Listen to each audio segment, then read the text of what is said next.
Good afternoon, everyone, and I want to thank you for joining us for this final edition of our Art Talk series, which features visiting artists currently showing in our gallery. This is part of our centennial celebration, and what a great way to end. Today, we are very fortunate to have the amazing John Dempsey, former professor here at Mott Community College. I'm joined by my colleague, Tim Kranz, who will be assisting in today's talk. And we're very excited to have John return home with us today to share his work. And it's amazing. If you have not come to see this exhibition will be up for 2 more weeks. So we hope that you can come in and see it in person. So today, John Dempsey, as I mentioned, he was a professor here at Mott for over 25 years, where he taught painting, drawing, and design. He was an adjunct drawing instructor also at the College for Creative Studies in Detroit, until he moved his painting studio to Hillsborough, North Carolina. His educational background includes a BFA degree from Michigan State University, an MFA degree from Central Washington University, and he also has studied painting at Wayne State and Arizona State Universities. His exhibitions have been all over. Most recently, he had Fabrication in Transit, Works on Paper here at the Flint Institute of Arts. John Dempsey, The American Chronicle and the Glare series at the Midland Center for the Arts in Midland, Michigan. He's also exhibited in a number of places, including Take Place at the Art Gallery in Chicago, Illinois. So, John, it is such a pleasure to have you here with us today and to talk about your exhibition, which is titled Alla Prima, correct? Yes, Alla Prima. Thank you, Jim. And I wanted to thank you and Tim Kranz and the Fine Arts faculty for extending an invitation to exhibit during the centennial year.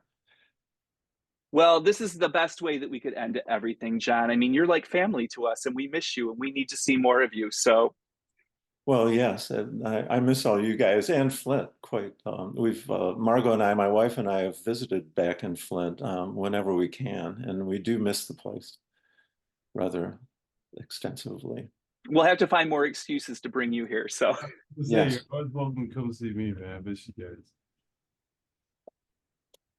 I'm sorry, I didn't hear that, Tim. Come visit. Oh, Sorry, I wasn't okay. here. I don't know why I yelled it.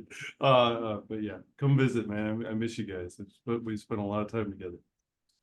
Yeah, so I've been following the season lineup of shows and artist talks, so that has been keeping us a little connected. We've enjoyed that.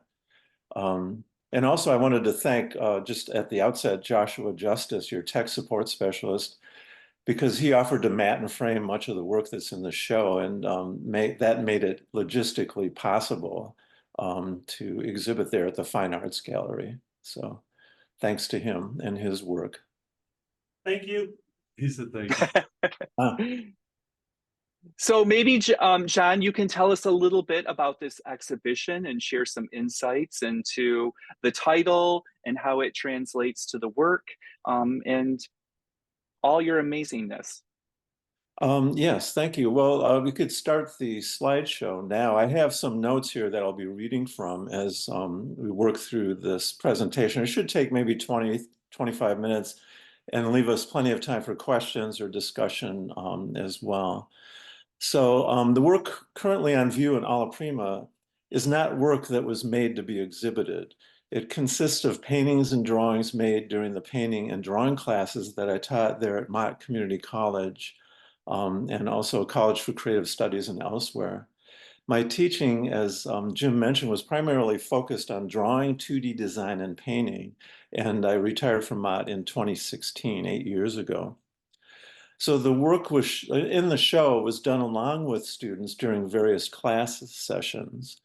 And my intention with the exhibition was to share work with the Mott Fine Arts students that might encourage them and that they could relate to based on their own studio drawing and painting efforts.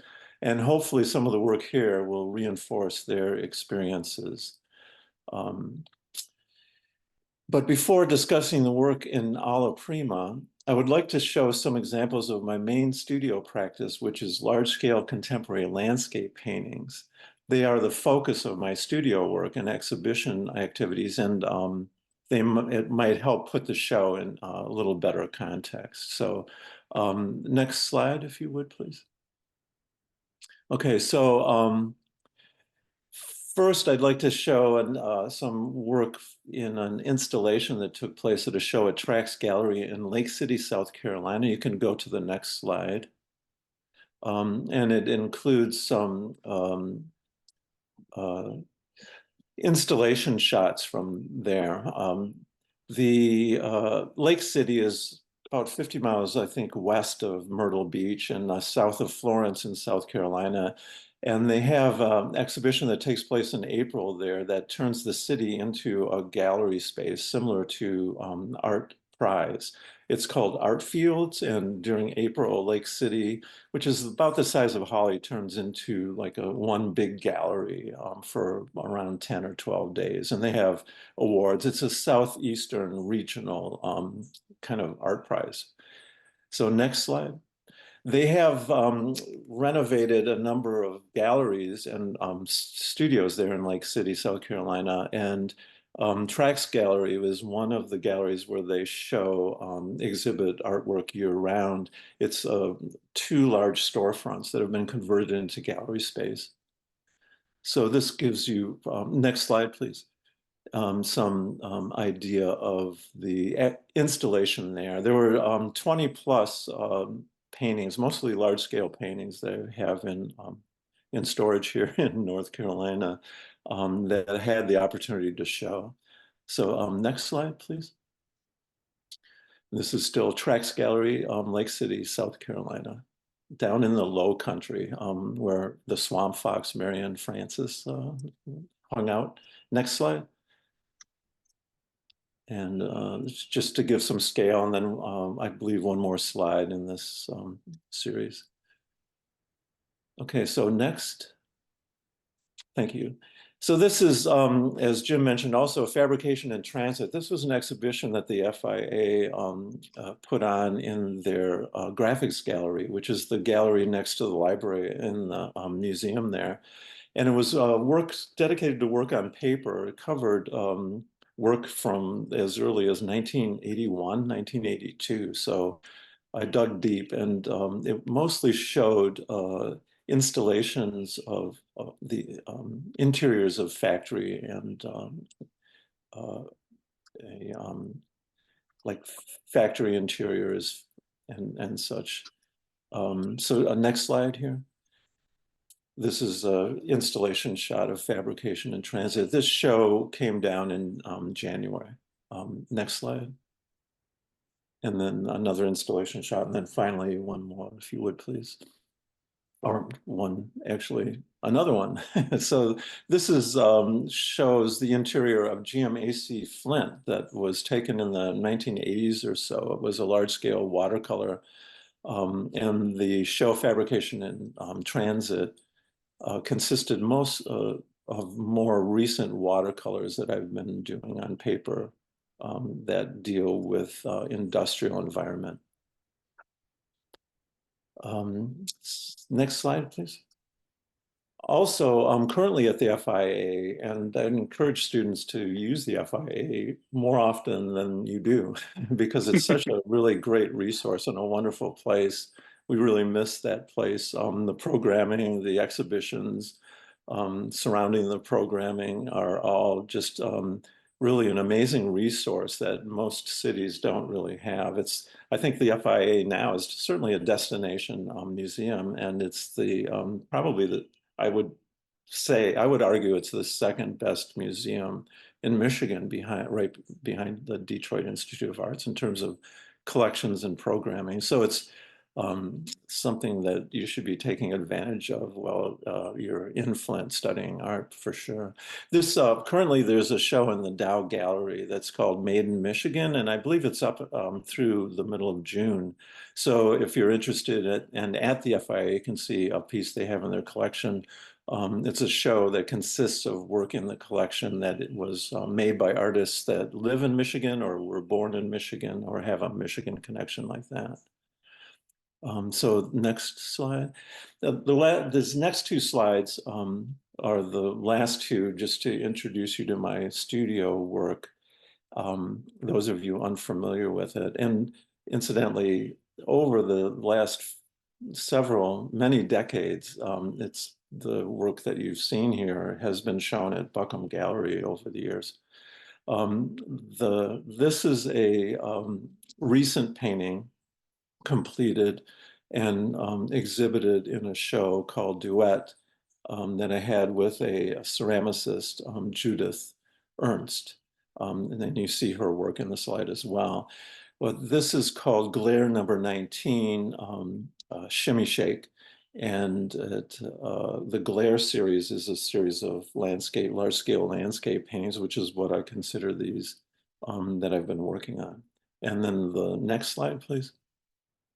So this is the most recently completed painting, which is titled Glare number 20. And it's called Glare number 20, Oopsie Daisy. And it kind of shows you where the studio practice is now, and along with one of Judith Ernst's vessels that are amazing. Okay, so that's my studio practice. So if you go to the next slide, please. The show itself is titled Alla Prima, which is Italian and roughly translated all at once.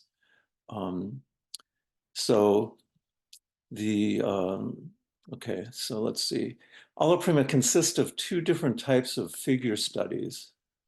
Paintings done as demonstrations during painting class at Mott, and another group of drawings done during drawing classes there at Mott CC, as well as at other schools and at drawing studios. Next slide, please. So Alla Prima, this is a definition taken from the interweb, and you can read through that. But it basically, it's often used to refer to wet on wet, but technically it can also refer to the process that I'll explain to you here in a second, which is a way of starting paintings. But the show itself consists of these two types of figure studies. Next slide. First, I'll talk a little bit about the paintings that are in the show that were done as demonstrations for first semester painting students. These preliminary studies were made during painting class to demonstrate a traditional dark light halftone technique for starting a painting with oil paint. Next slide, please. So one traditional method of starting an oil painting is by using a dark light halftone process of painting in the composition all at once, or alla prima, using an earth tone thinned down with turpentine. The results are often nicknamed tobacco juice paintings among Western Art Academy students and soy sauce paintings among their Asian counterparts. The resulting study is used as an underpainting that is then painted over with a full color palette, hiding it from view in the finished painting. So Alla Prima contains a number of these tobacco juice paintings created while demonstrating this technique to first semester painting students at Mott Community College. The demo became more fun and the banter livelier when the students became the subject matter. Many of these were given away to the sitter, and my souvenirs are what are being shown here. So the next slide, please. Trying to keep up with my notes here a little bit, excuse me. So with this type of technique, a board or a canvas is coated with a mass tone made by thinning an earth tone down with turpentine. So the mass tone is an important idea in painting and drawing, and that is the value where on the grayscale the image or the area that what your subject matter is, what the average value is. So it's determining kind of the overall tone or value of the composition and where that would be placed on the grayscale. without setting a mass tone, you often create images in drawing and in painting that have kind of a transparent look to them. They don't have like a real mass to them. It's a difficult sort of concept to grasp, I think. But if you squint really hard, and I can just take my glasses off, you can kind of get a feel for where on the value scale the image that you're working with, the scene that you're working with is, and then try to match that initially. It can be done with toned paper as well, which I'll show you a little later with the drawings. This in the painting, you establish that initially. So often when I did this demo, I would run into the wood shop and grab like a piece of wood that was laying around, a piece of plywood, take it and gesso it, and then put this mass tone on it, set it aside. Um, the initial tone on the board is made by thinning an earth tone with turpentine, such as raw or burnt umber or sienna traditionally. It is then set aside to allow the turpentine to evaporate out. And this takes about 20 or 30 minutes or so. You can go to the next slide if you would. Um, After 20 or 30 minutes, the terps has dried, and be sure to work in a well-ventilated space, but the linseed oil in the paint has not. Now the painter can use a rag dipped in terps to rub out and remove the paint to create the white areas, the highlights, and can add shadow with additional paint that has been thinned with enough terps to make it fluid, but not so much terps as to make it too transparent. This creates dark light mass tone, the mass tone being the initial value laid down. The three values that you need to create, the minimum of three values that you need to create an illusion of form and space. Next slide, please. Check and see where we're at. So often I would set up and do these. I remember one time when I had a student that basically heckled me through the whole process because there is sort of a sense of performance here. That student shall remain nameless, but it was fun. The students were the subject matter, and often I would just start talking extemporaneously just to keep them there so that I could continue the painting and try to make something look like something in the end. Next slide, please. So these are done in one session. If sometimes you might watch on television a art history special and the X-ray paintings, older paintings like from the 1700s, 1800s, 18th, 19th century, to look for the underpainting. This is what they're X-raying for, is to look at the drawing. This is a technique that isn't used so much in university art programs now, but I always like to show it to students. Not many students actually adopted this method of painting, but it's a way of painting from direct observation that you might see as beneficial and useful for the in an academy situation, in a art studio, painting studio situation. You set the value and the drawing before you go to a full color palette. This is covered, of course, in the final painting, thus the X-rays. And you could go to the next one as well. So again, you'll find this technique used more, and ironically, I think in Asia and in China particularly, when you go to art school, you're taught these techniques and that are academy techniques that you might run into if you go to school here, say at the Art Student League, which is kind of a traditional art academy as opposed to a university art program. So next slide, we can move on from these panels. And so now I'd like to talk about the other group in the show Alla Prima, which is the figure drawings as well, because it's kind of an odd mix. If you walk into the gallery without me explaining things, you might wonder what the heck is going on here between this work. Why was it chosen and put together? It's basically just to share with students things that I made but don't necessarily exhibit. So don't tell anybody about this work if you see the show. So let's see. The figure drawings were done during various figure drawing and drawing classes, as well as at a drawing studio in New York City that I would go to while working there at a friend's studio during some summers. As for these drawings, I came to the realization that I was talking too much with my drawing students during classes. You go to the next. Oh, okay, that's good. I came to the realization that I was talking too much with my drawing students during classes. Too much talking in drawing class can be counterproductive. You can either have a conversation or you can draw. It is difficult, if not impossible, to do both at the same time effectively.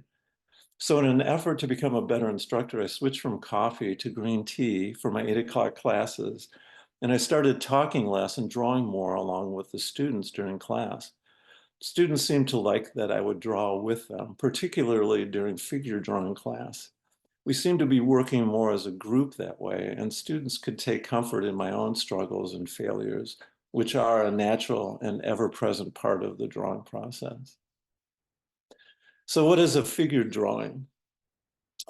I think of figure drawing as a group effort involving 4 collaborators, and that figure drawing sessions are collaborative events.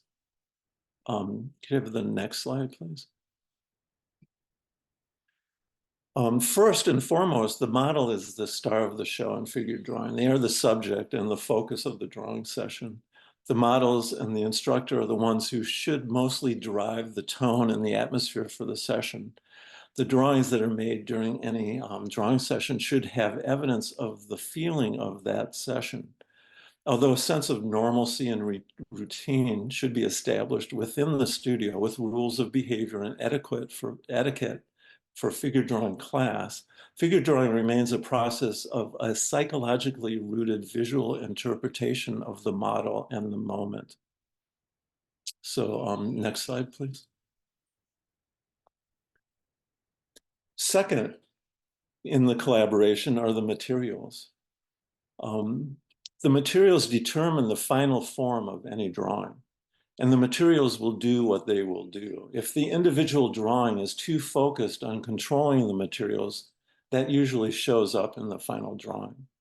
In that case, the drawing will be of little interest other than as evidence of the drawer's control over their choice of materials.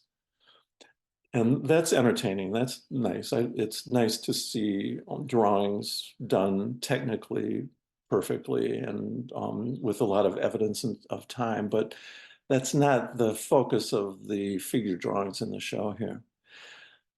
Drawings that draw attention to the facility of the artists themselves are interesting, but to my eye, usually lack connection with a more interesting dynamic, which is really this the third collaborator. Next slide, please. And you can go to the next slide from here as well. The drawer channels and interprets the figure while conjuring up form from the materials. They are tasked with channeling and animating the model's action in collaboration with their materials, while in empathy with the figure and the pose. As with many sporting events, poses are timed. The race is on, and that requires, I believe, a focus and a certain urgency on the part of the drawer. In class, I stress taking a variety of approaches to drawing with an emphasis on gesture drawing, analytical drawing, and structural drawing, particularly in figure drawing class. Students are encouraged to take in different types of visual information so that the drawing could contain a variety of that visual information. Next slide, please.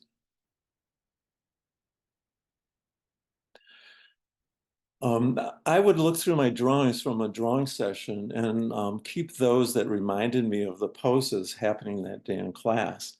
In order for a drawing to be effective, it should evoke that specific moment in time. So if I saw evidence of that in any of the drawings, then I would keep those. I encourage students to do the same. Look for the drawings that evoked a feeling.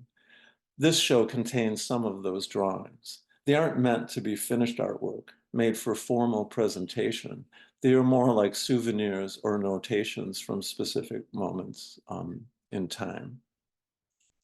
And next slide, please. Some of you may recognize Liz there a little. Next slide, please. And then you can go to the last slide here. So the fourth collaborator in figure drawing, to my mind, is the viewer. And I suspect that people might walk into the Fine Arts Gallery, see the drawings and oil sketches in alla prima, and notice that they don't look much like photographs and simply turn around and walk out. An art exhibition is a commons. It's a public area where people can come together to experience artwork and share in that experience. One part of that process is that you are free to draw your own conclusions based on your own unique experience. And everyone is entitled to their own experience. I'm always curious about how people react to my work when it's being exhibited, but I don't expect for it to elicit any specific response. The viewer can connect or not.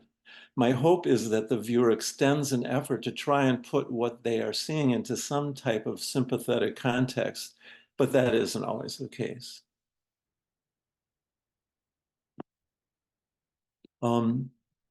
Yeah, so you can go to the next slide, actually the real last slide. So question, why, just to close in closing here, why study figure drawing? Drawing from direct observation requires the drawer to visually connect with what they are experiencing while grappling with materials in an effort to give that experience visual form. It has always fascinated me how available and salient the world is when we open our eyes, look outside of ourselves for a moment, and allow it to fill our vision. Yet how difficult it is to reproduce that experience by drawing it on paper. It is all right there for us to see, and yet reproducing that experience by rubbing dirt around on a piece of paper is a complex problem and a difficult process, fraught with the psychology of how we understand our world and each other. Despite the challenges of drawing from direct observation, it requires attention to a specific place and a specific point in time. Both of these concepts are central to the visual arts in my mind. I believe that it is important for artists to visually connect directly and in the moment with their circumstance of place, and that drawing from direct observation is a very good way of doing that. Important even if for no other reason than to remind ourselves that there is an entire universe that has been provided for us to explore visually in our studio practice and in the faith that there is a lot to learn and share. So that brings me to the end of my notes. And hopefully we have time for questions or comments or further discussion if you like. I have a couple questions I could throw out if people are too reticent. Anyway, this is a little odd presenting this way. I can't see the folks in the room, but thank you for. There's no one here. No, I'm kidding. Say hi, you guys. Oh, thank you. Yes. I, Yeah, Belva has a question. what's your favorite medium to work with in, for figure drawing? I noticed, a erasure of like what looked like charcoal in Yes. figure drawings. And John, can you hear them okay? Pardon? Can you hear her okay? I did hear the question, but it might help to repeat it if. So you guys too, in case you weren't here, there's the microphone is right there. So you do need to make sure that if you're over in there that you do speak up so that they can hear you. So okay, what was Oh, great question. I appreciate it. My favorite material. And I should mention Tom Bonnert and Tom Newsom, who basically mentored me as a drawing instructor at Mott. And Tom Newsom, in particular, he had this method that he would get students to take a piece of charcoal and draw a rectangle on their paper in order to kind of define their ring of activity. rather than using the edge of the paper itself, and then tone that with a mass tone, basically what I was talking about with the dark light halftone process of painting with oils.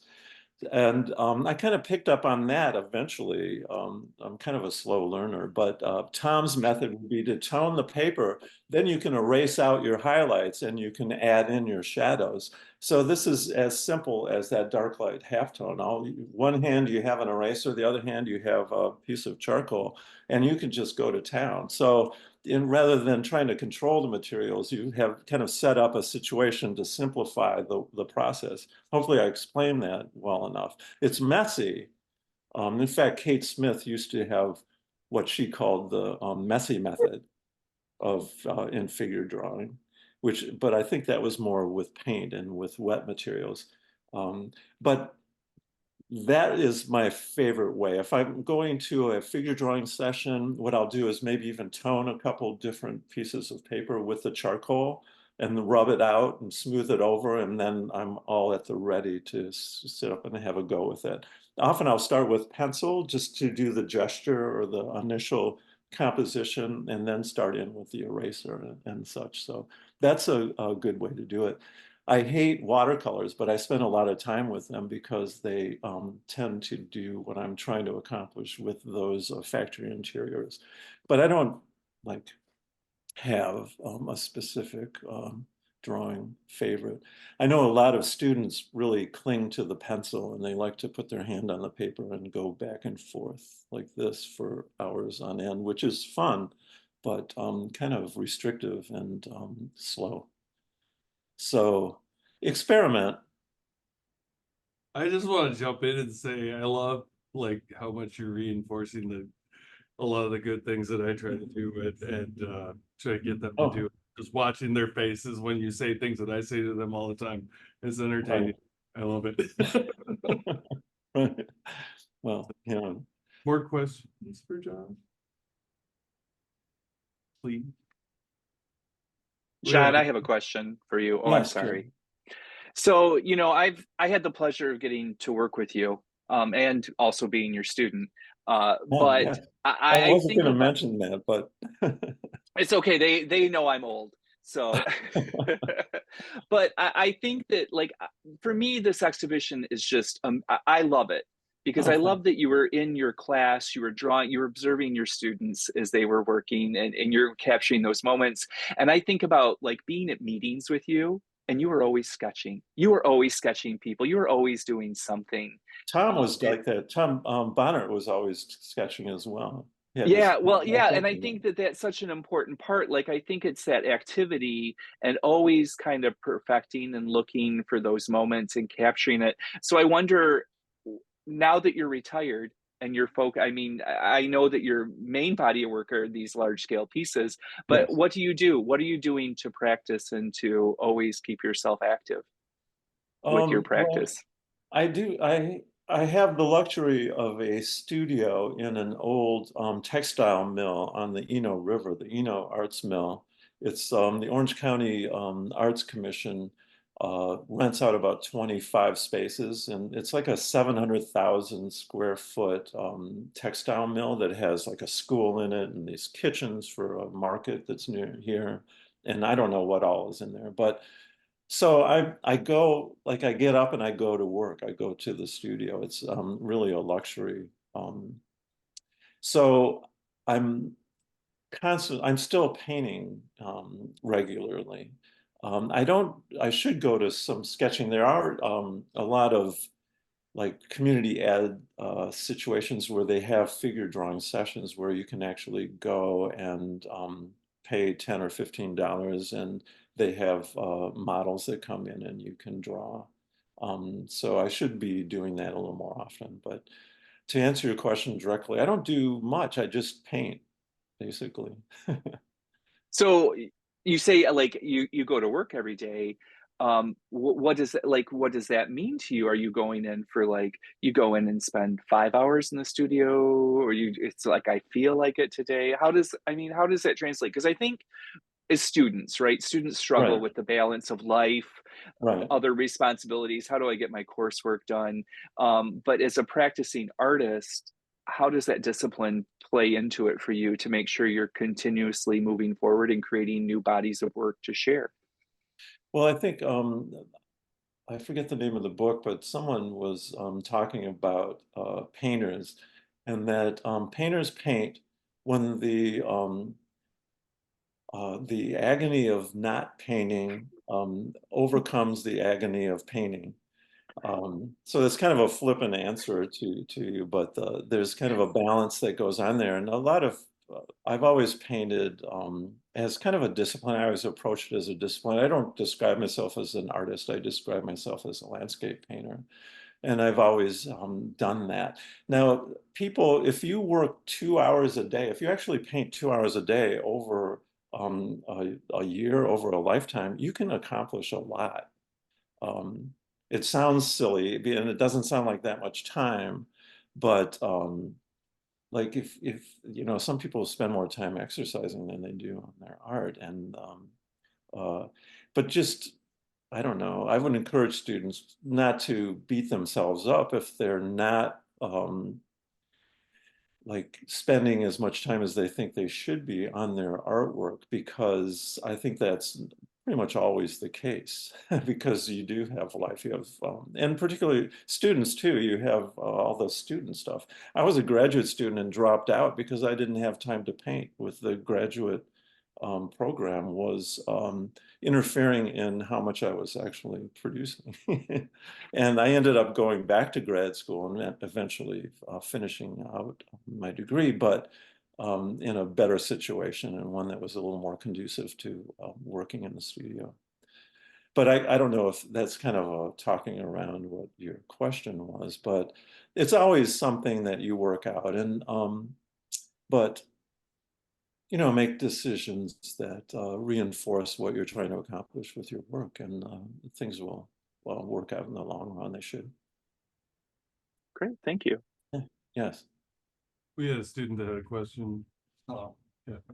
I noticed while I was in the gallery that with the figure drawings, you often mixed certain mediums, like you've got pencil, charcoal, and then you've got pastels, pencils.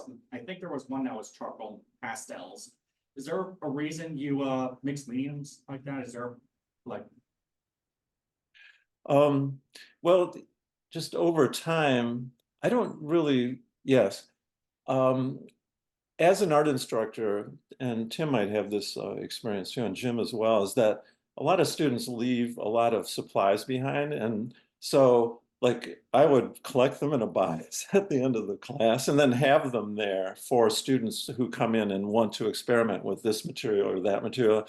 So I would carry around like 3 or 4 large boxes just filled with various drawing materials. Um, Drawing is in a way you can simplify drawing into this idea of you're fighting for contrast. Okay. Matisse, I think, famously said, I don't paint things, I paint the difference between things. So you're painting to create contrast, and one way of doing that is to combine different materials in different ways, and constantly kind of think about how can I make even more space visually for myself with another type of contrast. So like I was thinking about this just a little, while I was putting this presentation together. I was teaching a gesture drawing class at CCS, and they have automotive design students there, and they are amazing drafts people. Their drawing skills are just off the charts. And the students would come in, they'd had these grayscale, these pencils that are like markers that were kind of a neutral, sort of a cool grayscale that you just bought the like 25-step grayscale, and they'd have those lying around, and I'd pick those up, and those are great because you could go in and establish all these lines. It's just, I think there's a tendency for students, particularly in beginning drawing class, to think of the materials and the medium and the media as kind of discrete and distinct. So now we're going to do charcoal. Now we're going to do pencil. Now we're going to do pastels. But again, to go back to Tom Newsom, he was like a omnivore when it came to materials. Anything was in play, including the coffee cup. So I just have a big box of stuff that I grab and try to get away with making a mark with it, if that addresses your question. Thank you, sir. Did I freeze on the screen? Yeah, you did it on the one screen, but you're not on.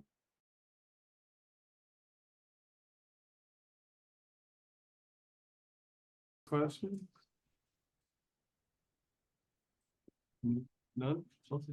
I think I had some, but I lost them. Or I mean, you kind of covered them mostly. So, just out of curiosity, what's the largest painting you've ever done? Do you know? Well, the one I showed, that's the Buick City, that's it up at the FIA, is one of the larger ones. At least it was one of the heavier ones. Yeah. And I don't know, I'm kind of older, so I've noticed a phenomenon that paintings get heavier as you age. I don't know they gain weight. And the floor They're gets sort of further like, away sometimes, yeah. somehow too, right? Yeah. So I had a question for folks. If I put a question together in case people ran out of questions. Okay. So we can go to that if you want at some Sure. point. But I'd Sure. welcome people to butt in.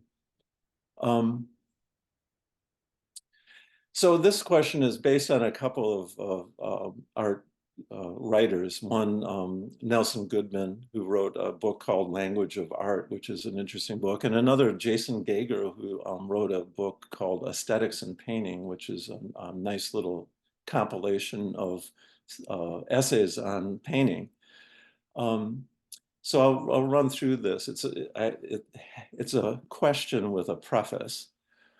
Rather than looking at place as and this is a paraphrase from Jason Gager, so it might be a little cumbersome, but rather than looking at place as an external loci, for the purpose of discussion, let's look at place as its perception within a viewer. Drawing from direct observation uses experience of place as a basis for examining and coding, in effect drawing, a wide variety of systems of experience and methods of understanding. The process of drawing then becomes a process of both the interpretation and the construction of place. Both sides of this process are fraught with possibilities through the process of creating a dense code, the drawing, that links signs, marks, with their reference, the subject of the drawing. And here's the question. Leonardo da Vinci is an example of an artist credited with finding viable new ways of understanding our world based on observational drawing and painting. Question, is that still possible? Can an individual, through direct observation, find and show us viable new ways of understanding our experience and our understanding of the world? Is that even possible? That's his question. I would say yes. I feel like Can you hear? Yes. I feel like anytime I look at anybody's work, I always feel like I saw something new, or I saw something I haven't seen before. And that's genuinely because not everybody sees everything the same way. Everybody's perspective is different, and based on how they see things, the world could look completely different from observation alone. Okay, nice, good. Anybody else? Oh, Anybody else? Belva? I was just gonna say that as people keep changing, as the world keeps changing, direct observation is probably even more important because the pace of change has happened so quickly.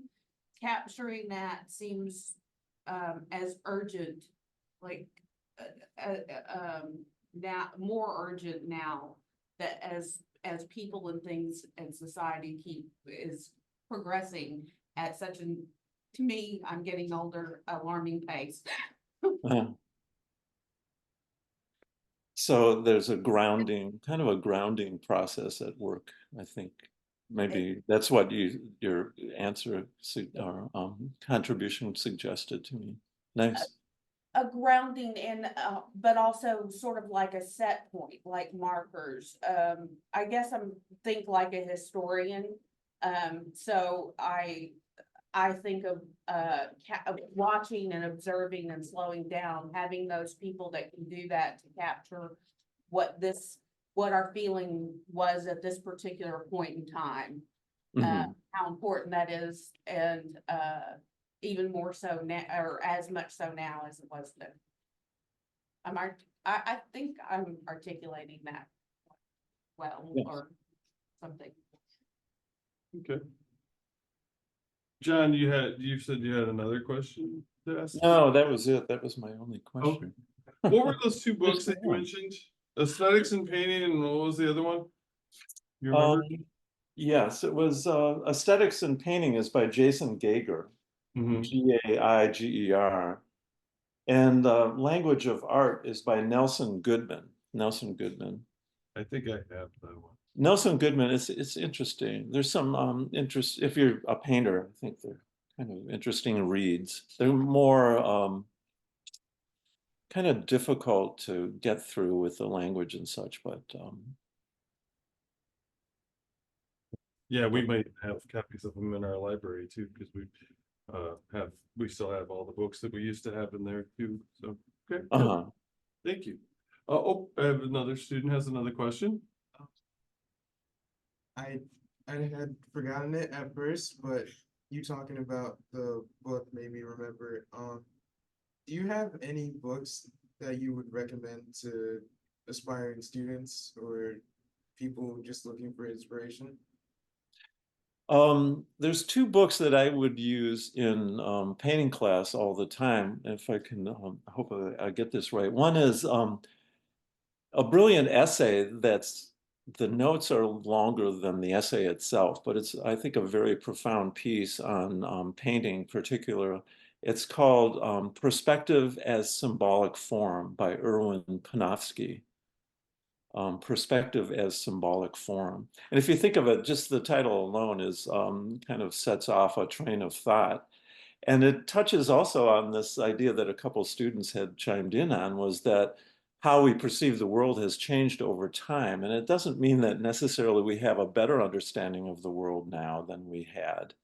But we do have a different understanding of our world now than we had. If you study like the concept of what the universe looked like in Middle Ages, and then compare that to how we perceive the universe now, it's really very different and profoundly and very basically different how we really see our world. So that's a good one. The other is just for vocabulary was Heinrich Wölfflin. Heinrich Wölfflin, Wofflin, with some type of Germanic accent on one of the vowels. And what was that one? I'm drawing a blank on the title, but he wrote a number of books. He's kind of a traditional old school German art historian. So he's kind of not in the normally study, but he gives a vocabulary, a way of talking about and discussing paintings that are good. I also had an instructor, if you can find a copy of his book, it was The Changing Image of Pictorial Space by William Dunning. And it was roughly a updating of Erwin Panofsky and kind of applying it to more contemporary art practice and painting practice. The Changing Image of Pictorial Form. I think that's the title. But anyway, I think you gave me a copy of that. I might have, yeah, I used to give copies of these to students on occasion. Okay. All right, yeah, I'm writing them all down, so if any of you guys didn't catch that or you don't watch the thing, might be able to do it. Looks like Dylan might have Googled a couple of them real quick too, so yeah, Dylan and I got a lot of those written down, so but I do think we might have some of these too, or I might have some of these, so that's awesome. Thank you, John. Thank you very Yeah, much. you're quite welcome. I used to go to, in when I was in a city, go to bookstores and just look at their art section and pull randomly, just grab a book and say, okay, I'm going to read this. And they're usually not like the most entertaining reads, but they do. It's like raw material. It's like buying a tube of cadmium red, buy a book, and it feeds into your art practice, I believe, over time. Well, and you bring up a good point too, and just, just to say, just in case, for next time you're back in town too, in case you guys, haven't really ever been to Totem Books. Totem Books is a used bookstore on the edge of downtown by Whitehorse. They, they have a, they have a lot of, art books specifically, but their collection on art books specifically gets bigger and bigger all the time, and they have a ton more in the basement as well. I know because I know where they came from, and I also know because I've seen them. And I think they have a Chagall. I think it's Chagall. They have a copy of a book of his that's actually autographed too. Wow, So, nice. yeah, yeah. I almost bought it, but not yet. All right. Any other questions for John? Okay. Oh, we got one more? So like capturing a moment, like in a drawing and drawing from a picture, like night and day, like completely different. So what advice would you give to an art student who's like struggling to draw from reality when it's constantly changing? Changing it. So you're talking about drawing from direct observation? Yeah. Yeah. Well, that's kind of a frustrating aspect of drawing. It's just that elusive quality of, trying to get the form down over time, and freeze the form in some fashion. Um, I think I had one instructor that said the best painters, and I think by drawing could be included in this, are the people who have really the highest tolerance for on their level of frustration. So I think the trick is to not beat yourself up while you're being frustrated, because things will happen, and I think um, do one thing you could do that might be a practical answer would be just to go to shorter poses and do more of them, and then just wad up and throw across the room the ones that are totally frustrating and anger you. It's kind of cathartic. Um, and just keep the ones that kind of work out, because there is an element of a big element of chance in any of this. It's kind of like like it's almost not supposed to use sport analogies, but a figure drawing pose is timed. It's an event. It's something that starts and ends like a basketball game or a hockey game. And within that, you win or you lose, basically. um, and I, oh, go ahead. sometimes, well, sometimes you'll look back and a drawing that initially you kind of maybe surprise yourself with or disgust yourself with actually has something that you find of interest when you go back and look at it. It puts you back in that moment or puts you back in that feeling. So anyway, Yeah. hopefully that's addresses your question, because I think it's a really valid and shared one. The beginning of what you said, especially, really, kind of got me in a good way, but also cracked me up at the same time, because one of the students is in the room right now. I just told her yesterday, I said, I don't know. I don't know. I always felt like I'm not really actually a good artist at all. I think I'm just stubborn and hate myself enough to not give up on things until they're very good or until they're good. Yes. Well, stubborn is a good quality in the arts. It is.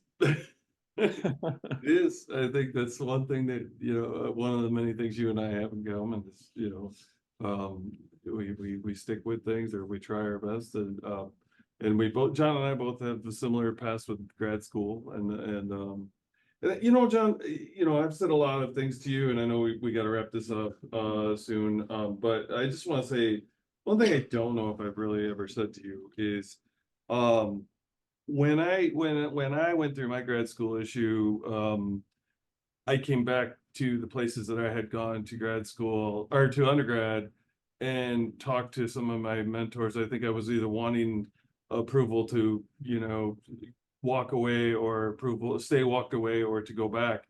And I ran into John. John had never been my professor, but he had always been, my friend, and we became more and more friends uh, as time went on. But you really, in my opinion, are one of those people that I ran into you and you gave me just a quick little talk, and that's when I found out about your grad school thing and mine being very similar, and that really helped get me to where I am today. So you've helped me be where I am today in a lot of ways, but I just wanted you to know that that talk that we had that you probably don't even remember, it really, meant a lot to me. I needed to hear from somebody that had been there, especially painted.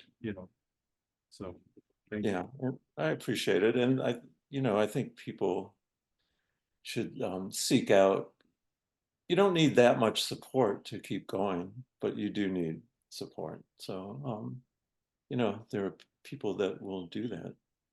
Yep, exactly.